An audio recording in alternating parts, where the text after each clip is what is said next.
Hey, thanks so much for listening to the Ridge Community Church podcast. My name is John. I'm one of the pastors on staff at the Ridge, and our vision is to bring the hope of Jesus into every home.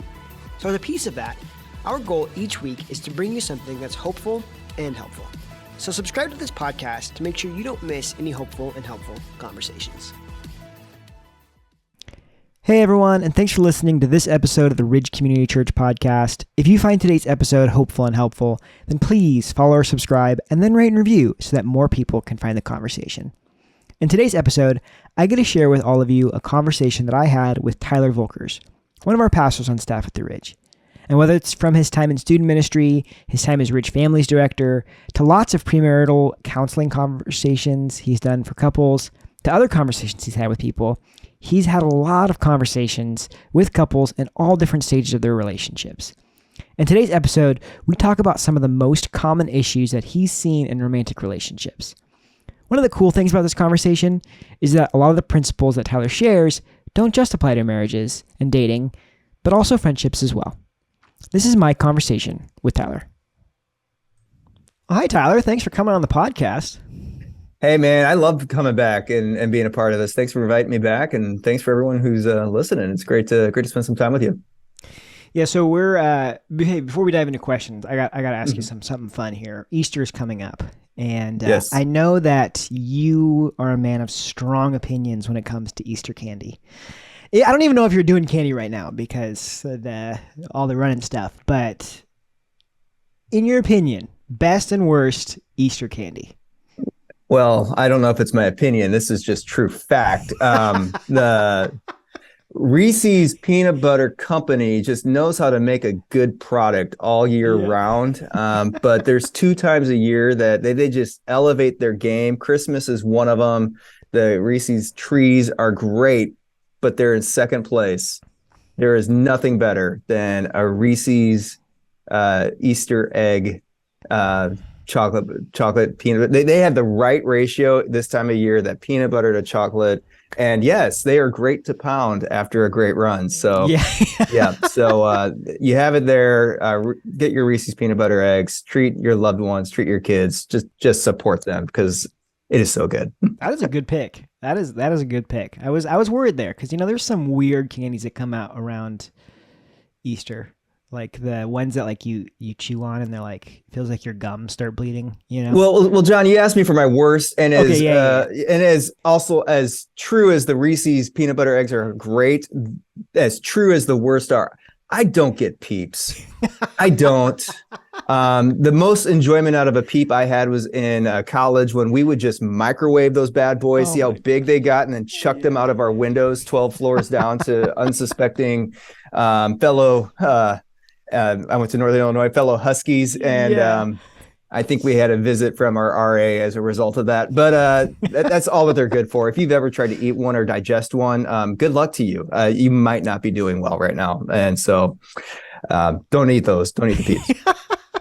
I love it. Yeah, there's something about that fake sugar that's almost like, it's like the fondant on cakes. Mm-hmm. Yeah. You know, it's like they're like, let's put this on a marshmallow and sell 1 million of them. I went to a coffee shop with a friend a few years ago, and they were legit selling Peep lattes. And this friend ordered one. Yes. I'm like, called out. Yeah. That sounds like a horrible idea. I didn't get it, and I don't think they finished that latte, but it's okay. So okay. Well, anyway, we can move on from the candy. Keeping in this best, talk, the best and worst idea, but switching to we're talking about with relationships. Curious, what is the best advice you've gotten on a relationship? Yeah, best advice that I've gotten on a relationship, it was marry that woman. When I was there you go. When my friends met my worked wife, out pretty Andrea. well. Yeah. And my wife Andrea and I, we've been married 15 and a half years. And let me just call out the obvious. If you've ever met my wife and me, you know that I'm married up, and my wife is amazing and just incredible. But Yeah. When it That's comes always the to, right answer, right? That's always the right answer. yeah. So for me, the best answer has been, hey, marry her. And Yeah. thankfully she said yes. Now, I don't know if she would say that that was her Right. best Yeah. relational advice, but We won't call you out. Yeah. yeah. I think, John, when it comes to knowing relationships, and I think the context of the conversation we're going to have today can largely be applied to romantic relationships, but then also, if you're single or, you have relationships with your kids that you're trying to work through, or maybe your parents or coworkers, I think there's definitely principles you can pull out and apply to what we're going to talk about, because what we want for everyone and what we believe God wants for everyone is to have healthy relationships. And so some of the best advice that I've gotten as far as my relationship goes was, hey, don't stop getting to know and pursue your wife. Meaning, I think there's times, and I think guys especially do this, is that when you so-called, reach a point in your relationship and you feel like, hey, we've arrived, you can almost kind of check out and move on to the next thing, whether it's your career or a hobby or whatever it is. But the relationship, it never stops growing or changing or evolving. And so as a result of that, what we want to do is just continue to get to know and communicate and pursue and spend time with your significant other. And so, for example, like Andrea and I've been married for 15 and a half years. If you were to take a snapshot, every 2-3 years, we're both different individuals. Like, she's not the same person that I married. I'm not the same person that she married, but we continue to love and pursue and get to know each other. And so that's been really helpful advice. And then is that like a mindset thing or a habits type of thing? I think it's just realizing, if you're not proactively, pursuing one another, you might realize that you're going to drift apart. And then all of a sudden what's happening is relationships are kind of reacting and like, hey, we grew apart. That's because this is true. I think this is just a principle that we live with. If you just kind of let things just drift, you're going to naturally drift apart. Yeah. And so we need to take the responsibility to keep us connected and to pursue and get to know each other. And it makes it more fun, right? Because, you get to know each other. John, the other piece of really, really good advice was actually given to me, but it was a very odd statement in how it was delivered.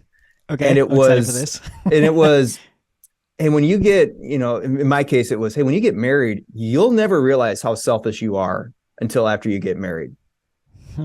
And the principle, and I shortly learned after how true that statement is, that I was very self-centered and very selfish and thinking only about myself, is there's something about, when you get married specifically, now there's another person in my life that I have to care for. Parenting is the exact same thing. Now it's like, hey, you've trusted me with a life. And now you realize there's more to me than just me now. And if I want to have a healthy relationship, if I want this relationship to grow well, I have to think outside of myself. I have to see beyond me. Yeah. I heard this described earlier today, and I thought this was just so brilliant, was when you focus outside of yourself, you grow. But when you focus on only yourself and your expectations and everything inside, that's when we diminish and we shrink back. And it really kind of goes, right now, currently we're in that series Against the Grain as a church, where we've been talking about when you live for yourself or your pleasure, what happens is we feel more unfulfilled because it's only been about ourselves. But when we focus outside of ourselves in any relation, when you focus outside, we actually then can grow and have more fulfilling relationships. Yeah, I mean, I think you can see that even with like when you're focusing on yourself and that's the main priority, there's a lot more defensiveness and a lot less humility, right? And I think we'd both say when you have the ability to be humble and like listen to feedback and try to grow, that's when you're actually able to, versus when you're trying to like be defensive or thinking you're always right or whatever that is. Okay, so best advice right there. Yeah. How about the opposite, right? Maybe some of the worst advice you've gotten, and I'll prevent you from being thrown under the bus too much. Maybe it was advice maybe you've heard someone gave or you've seen on like TV that you've been like, wow, that's a popular idea, but it's really bad advice in practicality. Yeah. Two needs kind of rose to the surface for me on this one. The worst advice that I've heard thrown around all you need is love. Hmm. Because typically in that context, that's this emotion that we have for one another. Hey, we're feeling good. Hey, as long as we have these emotions for one another, the relationship's going to be fine. It's going to take care of itself. And we all know this about feelings. They fade. And so what happens when it fades? Well, we tend to walk away because all we said is all we need is love. And that's not what's holding that relationship together. And then in the same vein we talked about earlier is, hey, that person, they're here to meet my needs. And we're focusing on, hey, is that person meeting your needs? Well, he's not meeting my needs anymore. So I'm going to go ahead and walk out and go onto this other relationship. Well, again, if all we're focusing on is on ourselves, we're going to shrink back and the relationships are going to fall apart because we weren't designed just to fill our own needs. How do you feel like that, how do you feel like this idea that the other person is just there to fulfill your needs? Like, is there like language around that we might accidentally like hear from, like, I don't know, popular opinion, or somebody might share to you? Like, what does that look like in, I don't know, practicality?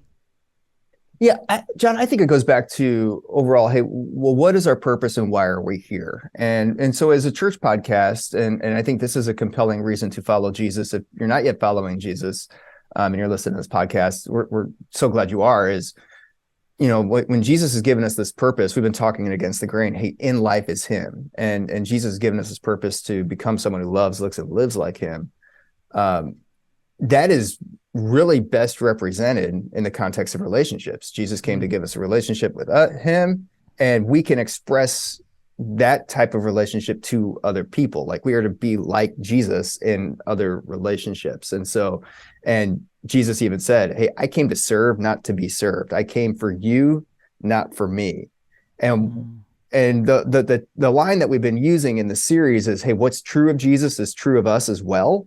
And I just keep going back to this because this is so true in our relationships. Like, so our purpose is to be like Jesus, to be for the other person. And John, what I found in the most fulfilling relationships is that when both are living in that way, that leads to a more meaningful and purposeful relationship, because it's like you're running to the back of the line. You're racing to each other. Like, hey, I'm here to serve Andrea's needs. And Andrea's like, hey, I'm going to be here to serve Tyler's, and I'm going to, go back and forth. And we do this with our kids, and we do this for each other. Paul talks about this mutual submission out of respect for who Jesus is in Ephesians, where it's just, hey, you before me, you before me. And what this does, John, is it leads to this really, and if both people in a relationship are committed to this, it leads to this powerful trust that you have. I'm thinking about a conversation I had with a young person in my office a few weeks ago. And this person just got out of a devastating relationship. I mean, heartbroken, person betrayed her. It did not end well. And ultimately, it was kind of led to this person asking, well, how can I trust again? How can I trust? And this person was a follower of Jesus and was kind of asking, like, well, why would I care that another person that I want to have a romantic relationship with be a follower of Jesus? And it led to this conversation, and I just shared this. I said, one of the reasons why my wife and I have so much trust for one another, and why our relationship, that I believe both of us would say is healthy. I mean, we're not perfect. We have issues that we have to continue to work through.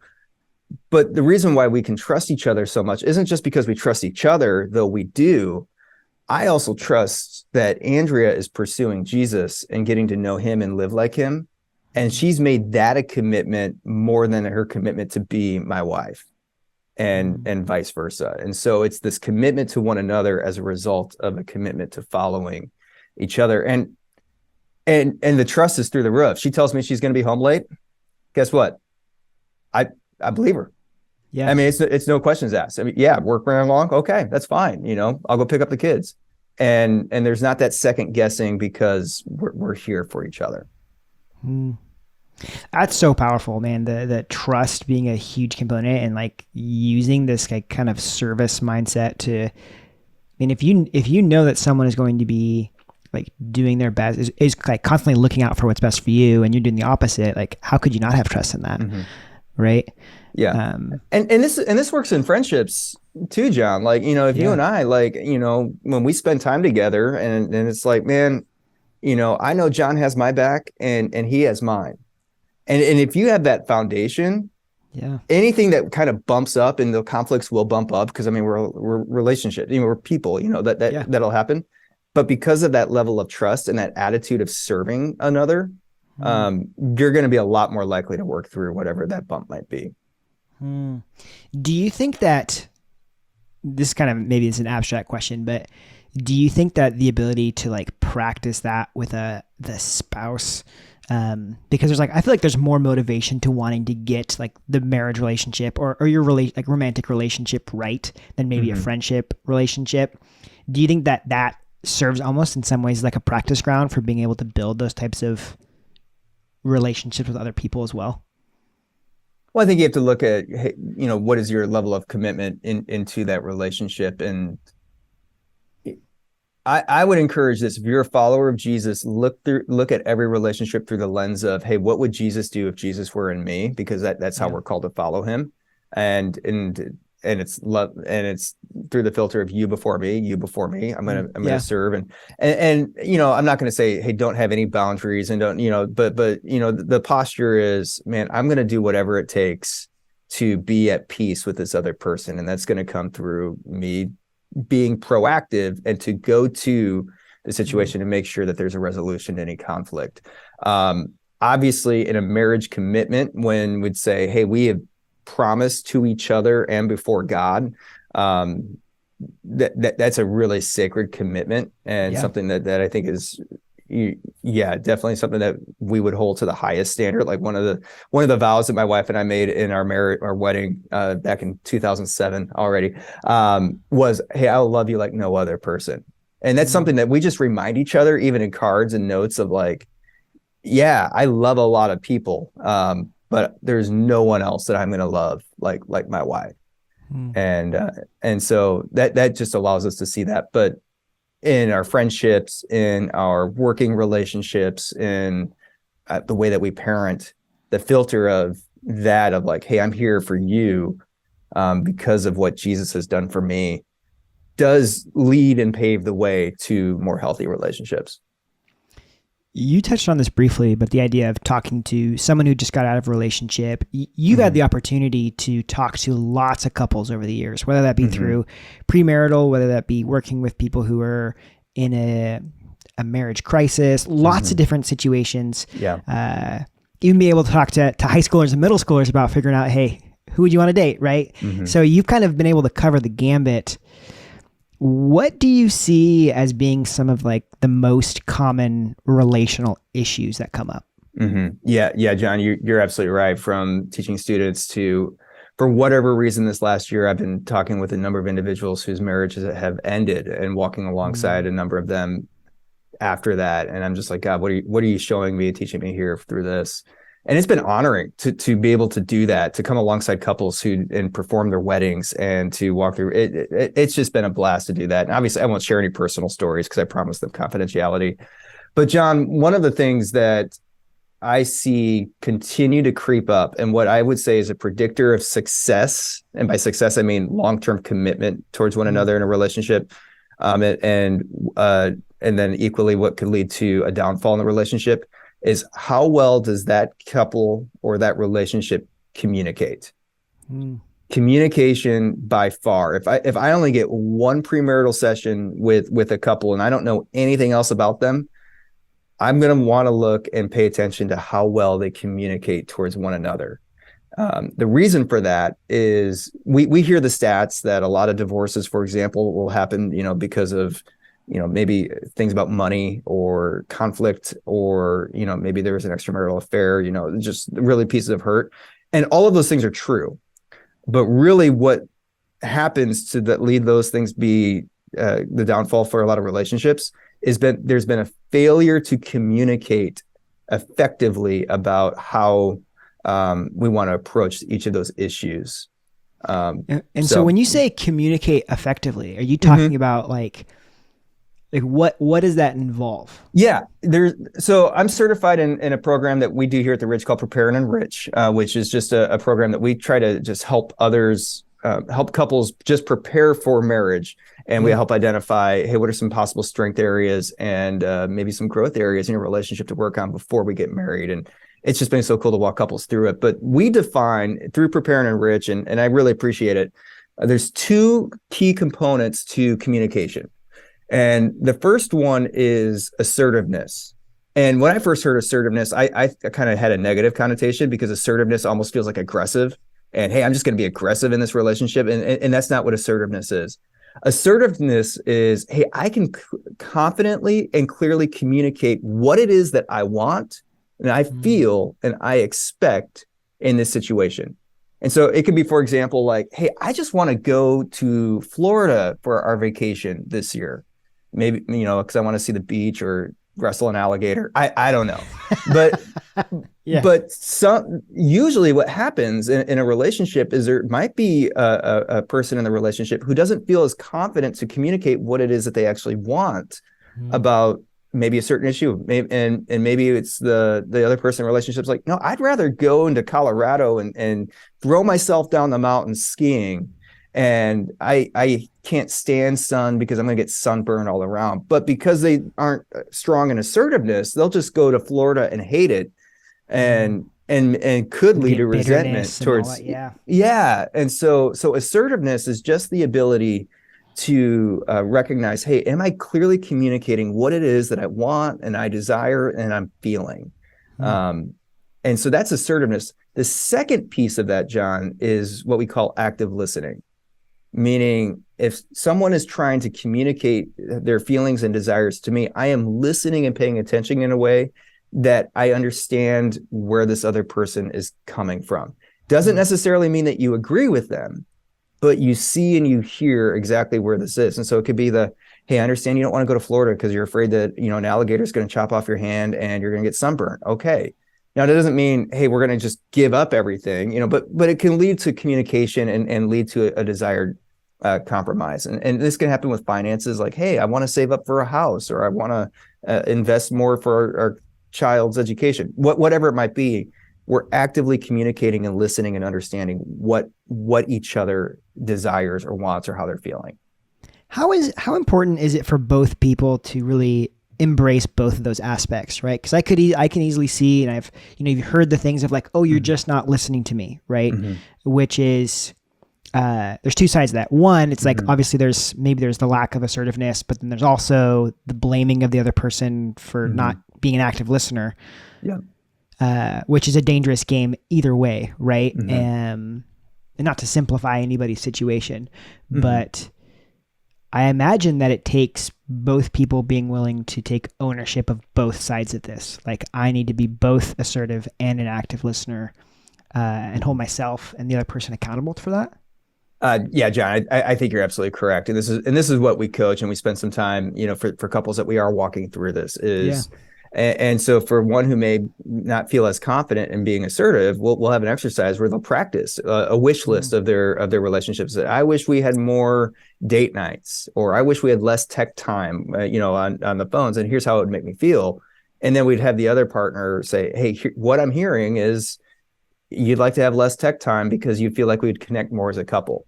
And then we'd ask the first partner, hey, was that correct? She's like, yeah, that was correct. And it's an awkward exercise, and we call it out. But what it does is it starts developing those muscles to lead to communication. And John, what I'm usually seeing is when I see couples that score really high in communication, they sometimes would say, well, we don't fight.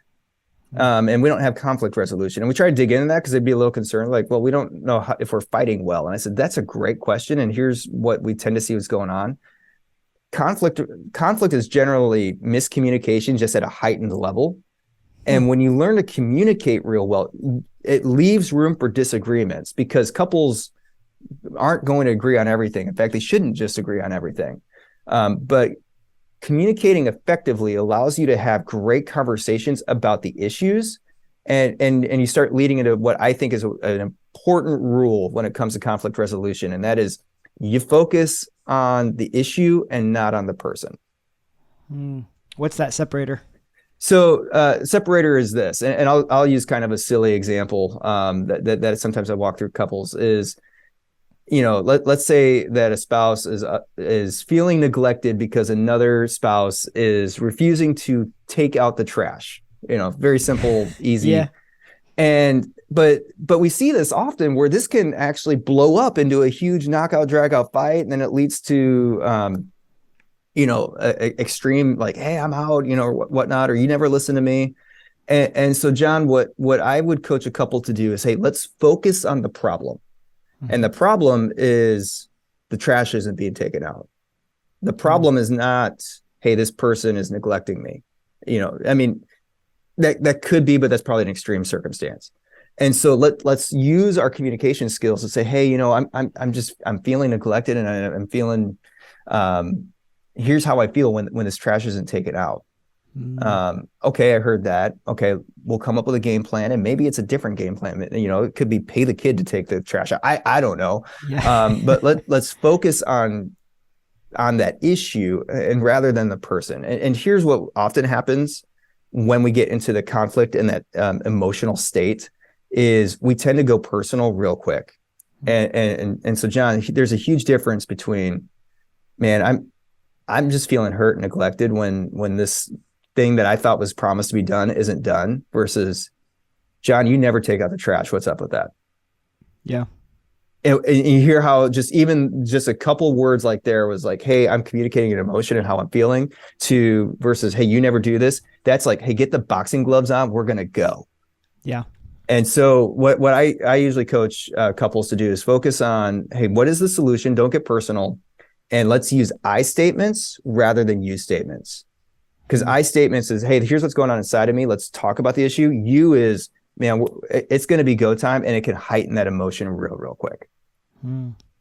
How, you mentioned this a little bit, but in that type of situation, and sorry if we're getting too in the weeds here, but I'm sure a part of that is recognizing like the specific problem, right? Like you mentioned, the trash needs to be taken out. Yeah.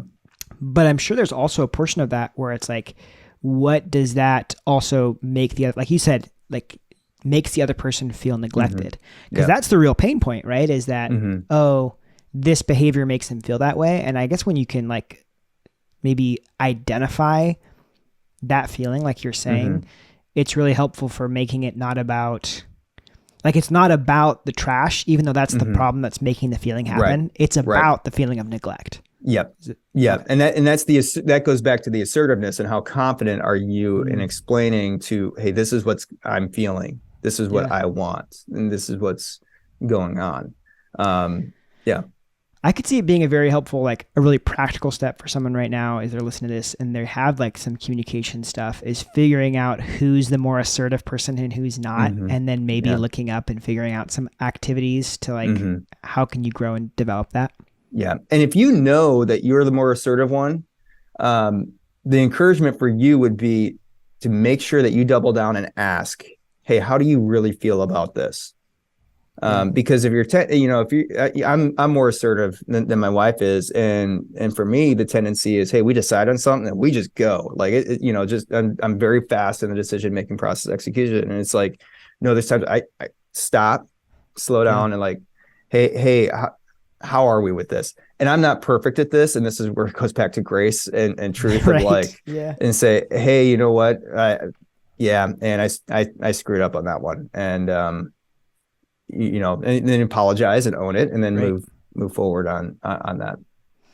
Any other common relational issues that you see coming up often? A couple other common ones that I tend to see, this falls in line with communication, but it lends into something I mentioned already, the financial aspect of it. Yeah. A lot of couples that I'm seeing now just were never taught about finances or how to plan for it. And then what usually happens is they enter a relationship or a marriage and there's just these different financial expectations. And so the coaching I would give is you got to figure out a plan. Unfortunately, for whatever reason, a lot of us at our age just haven't been taught this by our parents or previous generations. And I mean, I had some basic knowledge. My wife had some basic knowledge. We never really had that though. That's why Financial Peace University was a game changer for us, to be able to just have a plan that we both agreed on. And it just helped us move forward for us. And so Most couples that I work with, I encourage to go through that together. One couple in specific that I do know, they have embraced all of that, and they're a young couple, and they have just taken significant steps and are very generous. And Dave Ramsey talks about like, hey, live like no one else to live like no one else. They're living like no one else, and they are a great example of a couple that did this. And they were hesitant at first, and they would say they are better off. In fact, they sent me a message the other day thanking me again for encouraging them to go through that. I love the focus on the idea of a plan, because it like, if you're both on the same page, like that's that unity principle of like, even if you're in a tough time or you're going through challenges, if you both have the same expectations, that can help so much. Yeah. And it goes back to what we agreed on. Hey, this is the plan that we wanted to go through, whether it, whatever that plan is, because often we just haven't really been taught how to talk about it. And so that's one that I see creep up again. You mentioned there was maybe one more. Also kind of in line with communication, because again, I think everything flows from this, is unmet expectations. And that is sometimes we carry like, hey, here's what I thought we were going to do.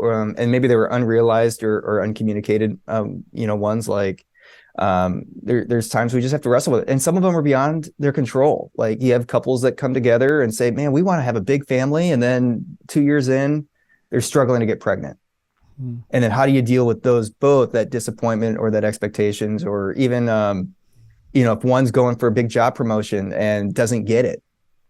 And so all the disappointments that kind of come through. And so the biggest way to solve those, I think, is going back to the communication and just being, hey, here's what's going on inside of me, and realizing that, no, that doesn't change the relationship. I mean, obviously it's a struggle that you're going to have to go through, but taking those skills and those tools and continue to pursue one another will help you get through those tough times.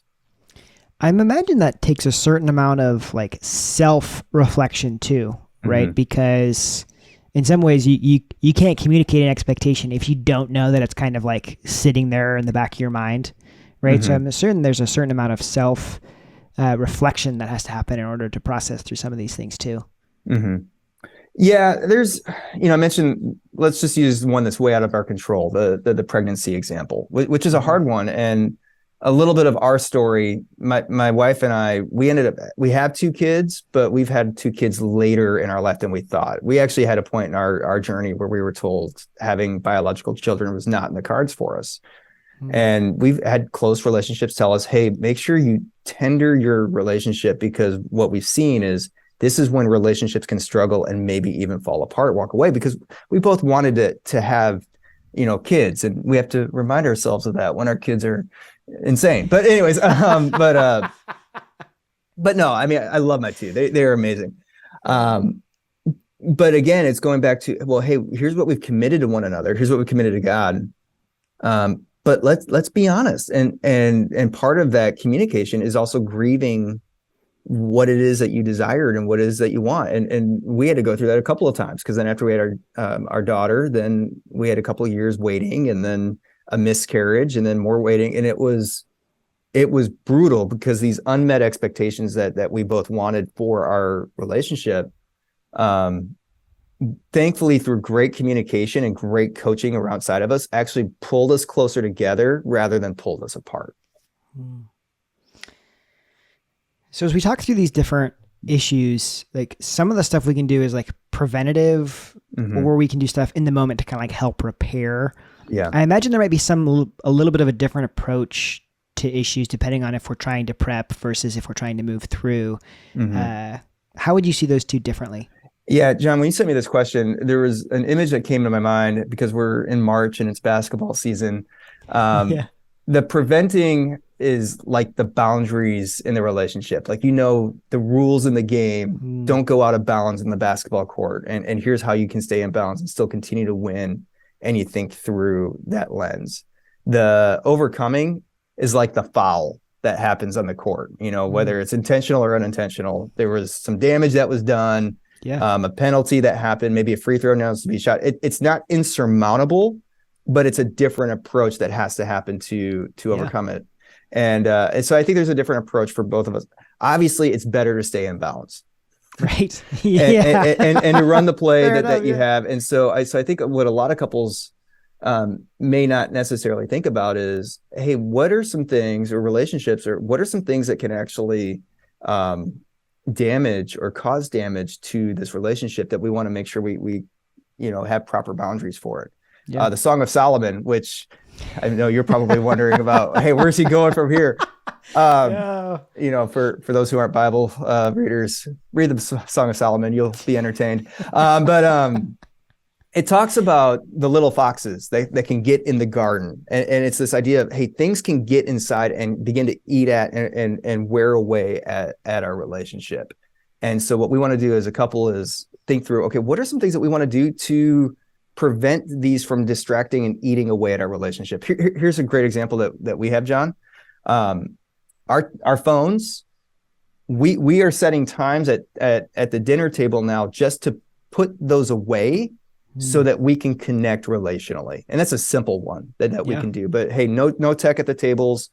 And we're even trying some no tech nights at our house with our kids. And like last night, we just did a board game around, and we were having a lot of tension. We just pulled out Rummy Cube because our kids love numbers, and just play. It was a great night. And so it's like, hey, let's put these away to connect, to protect the relationship. That's an example of a boundary. Yeah. When it comes to the foul or the overcoming, the main piece of that is, okay, hey, we're going to obviously learn from it, but let's acknowledge the foul. It's like when you're playing basketball with, a bunch of kids and someone smacks the other, you call foul. And like, that wasn't a foul. That wasn't a foul. Like that doesn't help anybody.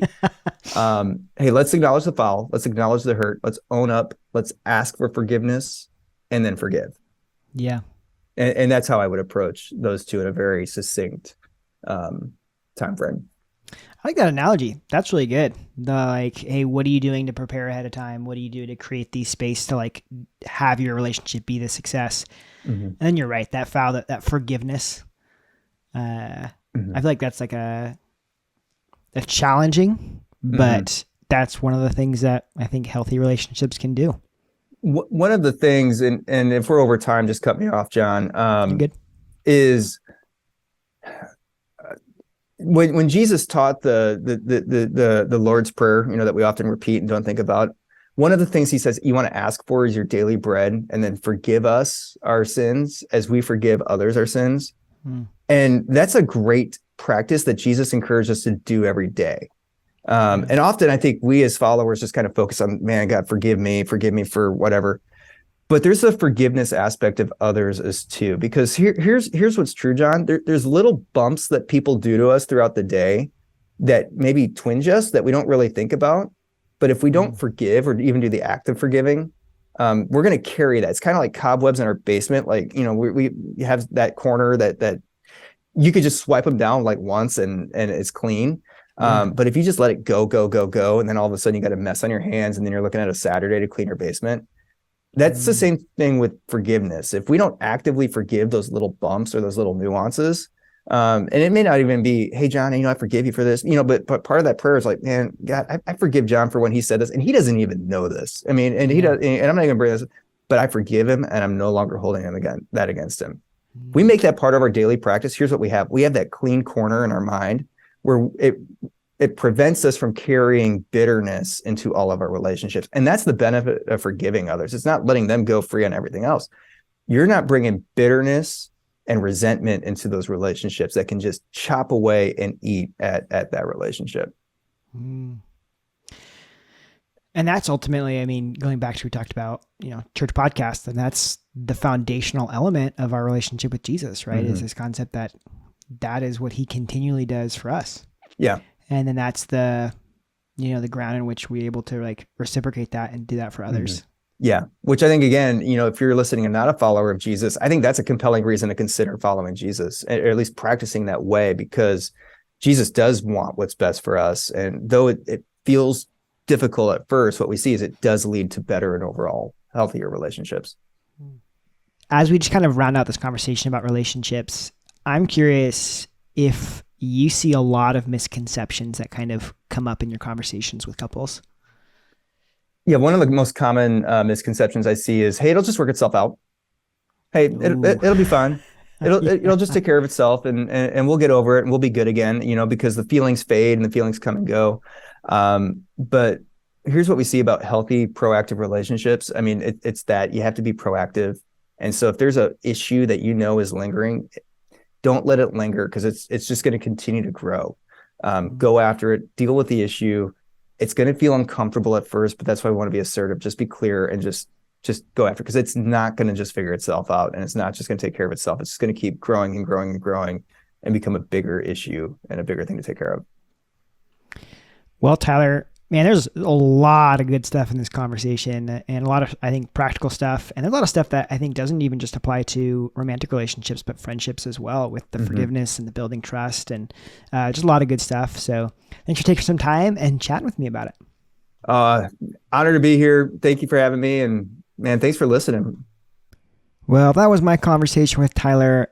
I really liked his description of 2 pieces of communication to develop: assertiveness, that is the ability to clearly and frequently say what you're thinking and desiring, and active listening, being able to understand what the other person is saying, sometimes being able to repeat it back to them clearly. And since communication is so key to a healthy relationship, developing both skills is just really important and can really help your relationships. Well, thanks for listening to this episode of the Ridge Podcast, and make sure to follow and subscribe so that you don't miss any hopeful and helpful conversations.